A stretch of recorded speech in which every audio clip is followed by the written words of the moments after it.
ఈరోజు వీడియోలో ఇంగ్లీష్ నేర్చుకుందాం అనేటువంటి టాపిక్ మీద ఏ వర్డ్స్ చెప్తున్నాను అనేది అయితే చూద్దామండి. సో ఈరోజు ఇంగ్లీష్ నేర్చుకుందాం అనే దాని మీద సే అంటే ఏంటి, టెల్ అంటే ఏంటి, సో ఇవి ఎలా యూజ్ చేస్తారు అని చెప్పి అయితే చూద్దాము. సో మనకి సే అంటే ఏంటి, చెప్పడం అనే అర్థం వస్తుంది. టెల్ అంటే ఏంటి, చెప్పడం అనే అర్థం వస్తుంది. కానీ రెండు ఎక్కడెక్కడ యూజ్ చేయాలి అనేది చాలామంది కన్ఫ్యూజ్ అవుతూ ఉంటారు. సో దీని డిఫరెన్స్ ఏంటి అనేది అయితే చూద్దాము. సో ఫస్ట్ సే అంటే చెప్పు అనేటువంటి పదంతో మనం వాడుతున్నాం కదా.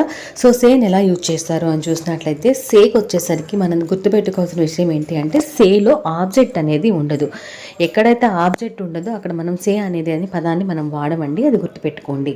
సో ఇక్కడ మనం చూడాలంటే క్లియర్గా చెప్పాలి అంటే వేరే వాళ్ళు నీ గురించి చెప్పు, ఇప్పుడు వేరే వాళ్ళు ఎవరైనా సరే నీ గురించి చెప్పు అంటున్నాం అంటే నీ గురించి ఎవరికి చెప్పు అనట్లేదు, నీ గురించి చెప్పు అని అడుగుతున్నప్పుడు కానీ లేకపోతే మళ్ళీ చెప్తావా అని అడిగినప్పుడు అంటే డైరెక్ట్గా నేను నిన్నే అడుగుతున్నాను, సో అడుగుతున్నాను అని చెప్తున్నప్పుడు అలాంటప్పుడు మనం సే అనేది యూజ్ చేస్తాం.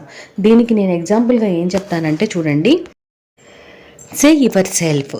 సే యువర్ సెల్ఫ్ అంటే నీ గురించి చెప్పు అని చెప్పి చెప్తున్నాను.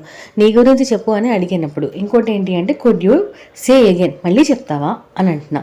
ఇక్కడ ఎక్కడా కూడా నేను వేరే సబ్జెక్ట్ అనేది నేను వాడలేదు.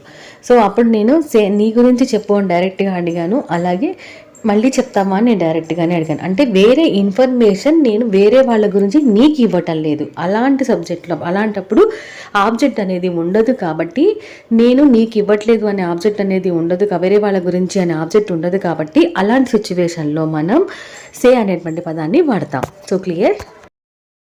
సో నెక్స్ట్ వన్ ఏంటి, టెల్. టెల్ అంటే కూడా చెప్పటము అనే అర్థమే వస్తుంది. సో టెల్ ఎలా యూజ్ చేస్తారు, ఇక్కడ టెల్లో మనం గుర్తుపెట్టుకోవాల్సింది ఆబ్జెక్ట్ అనేది ఉంటుంది.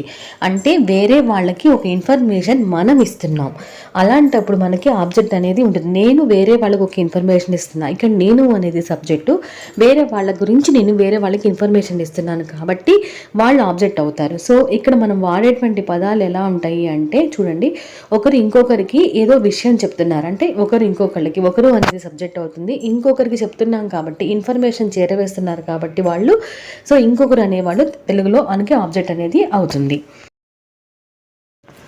సో ఇక్కడ మన ఎగ్జాంపుల్ చూద్దామండి. Could you tell me your self అని చెప్పి అంటే నాకు నీ గురించి చెప్తావా, నేను అడుగుతున్నాను. Could you tell me your self, నాకు మీ గురించి చెప్పండి, మీ గురించి నాకు ఇన్ఫర్మేషన్ ఇవ్వండి అని చెప్పి అడుగుతున్నాను. సో అప్పుడు మనకేంటంటే నాకు చెప్పమని నేను అడుగుతున్నాను కాబట్టి ఇక్కడ సబ్జెక్ట్ ఉంటుంది, ఆబ్జెక్ట్ ఉంటుంది.